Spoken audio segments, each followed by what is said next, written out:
কাঠখড় পোড়ানোর পরে আজকে নিউ ইয়ারকে ড্রাইভিং টেস্টে পাশ করেছি।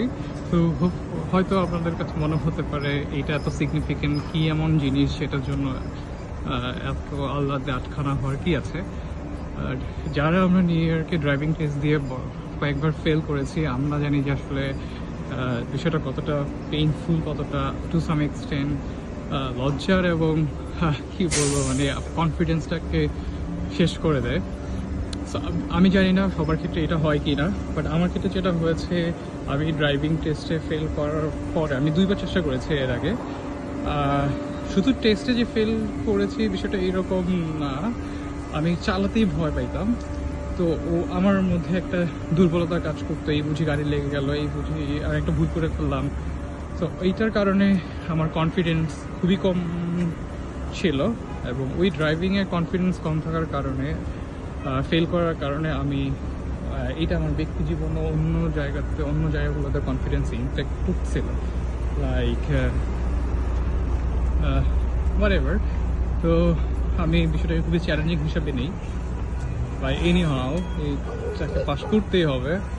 এবং আমি ইউটিউবে অনেক ভিডিও দেখা স্টার্ট করি, একটু পড়াশোনা শুরু করি কীভাবে কী করলে কি হবে, সবাই পারতেছে আমি কেন পারবো না, হোয়াটএভার। দেন আমি ফেসবুকে মুরাদ ভাইয়ের একটা পোস্ট পাই। তো মুরাদ ভাই হচ্ছে আমার 3rd ইনস্ট্রাক্টর। সে খুবই ভালো একজন instructor in a sense, like আমি যদি একটা উদাহরণ দিয়ে বলি তাহলে বিষয়টা খুবই সহজ হবে বোঝার জন্য। তো আমি যখন ফার্স্ট দিনে ড্রাইভ করতেছিলাম তো উনি আমাকে জিজ্ঞেস করছে যে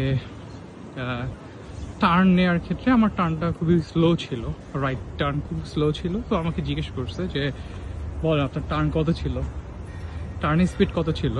তো ইউজুয়ালি আমার ড্যাশবোর্ড দেখার কথা ছিল, আমি ড্যাশবোর্ড স্কিপ করেছিলাম, অনেক স্লো ছিল। বাট আমি বলছি যে এর পাশাপাশি উনি জিজ্ঞেস করছে, আমি বলছি যে আমি আমি আমি নোটিস করি নাই যে কত ছিল, প্রেডিক্ট করতে বলছে। আমি বলছি আমার এই প্রেডিকশন করার ওই রকম জাজমেন্ট লেভেল আমার খুব ভালো না। তো যাই হোক পরে উনি বলছে বলেন কত হইতে পারে টার্ন করার ক্ষেত্রে স্পিড কত রাখাটা উচিত। আমি বলে ফেলছিলাম যে হচ্ছে 15। উনি বলছে ওকে ঠিক আছে 15, আপনি নেক্সট একটা টার্ন নেবেন হচ্ছে 15-তে, স্পিড 15 রেখে টার্ন নেবেন। আমি নেক্সট স্পিডে 15-তে রেখে একটা টার্ন নিচ্ছি, আমার কাছে মনে হচ্ছে গাড়ি উল্টে যাচ্ছে। তো এই উদাহরণটা এই কারণে বললাম, উনি আমাকে প্র্যাকটিক্যালি দেখাইছে সব কিছু, এক্সপেরিমেন্টাল বেসিসে দেখাইছে, নট লাইক যে এটা করবা না ওইটা করবা না। হ্যাঁ এটা উনি অনেক গাইড করে, সামটাইমস সে একটু হার্শ হবে, but that's for you, like that's the helpful for me because আমাকে ওই জিনিসগুলো আমার মাথার মধ্যে যে হিট করছে, আমি যখন বাসাতে খাচ্ছি বা অফিস করতেছি বা রেস্টরুমে যাচ্ছি আমার মাথার মধ্যে জিনিসগুলো হিট করে আছে, মাথার মধ্যে ট্রিগার করতো যে উনি এই জিনিসটা বলছে, এই জিনিসটা বলছে, এই জিনিসটা বলছে, সো এটা করা যাবে না। তো ওভারঅল উনি আমার আলটিমেটলি 3rd ইনস্ট্রাক্টর। আগের 2জন ইনস্ট্রাক্টর যারা ছিল তারাও আলহামদুলিল্লাহ ভালোই ছিল, কিন্তু আমি ব্যক্তিগতভাবে ওই সময়টাতে অনেক নার্ভাস থাকতাম আর একটা ফোবিয়া কাজ করতাম আমার মধ্যে, খুবই নার্ভাস ফিল করতাম স্টিয়ারিং ধরার পরে।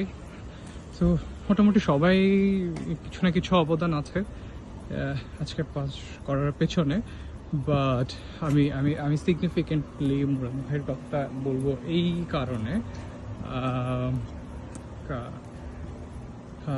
ওনার সাথে শেখার পরে আমি অনেক কনফিডেন্স ফিল করছি এক্সাম দেওয়ার আগে, এবং এই তো পাস করতে পারছি। এটা হচ্ছে অনেক বড় একটা জিনিস। জানি নিউ ইয়র্কের লাইসেন্সটা অনেক ইম্পর্টেন্ট, ড্রাইভিং লাইসেন্সটা। So thank you so much Murad ভাই। আর যাদের নিয়ার ফিউচারে এক্সাম আছে বা লাইসেন্স নেওয়ার জন্য প্র্যাকটিস করতেছে সবাই জন্য শুভকামনা, এবং মুরাদ ভাইয়ের জন্য অনেক শুভকামনা। ধন্যবাদ সবাইকে, আসসালামু আলাইকুম।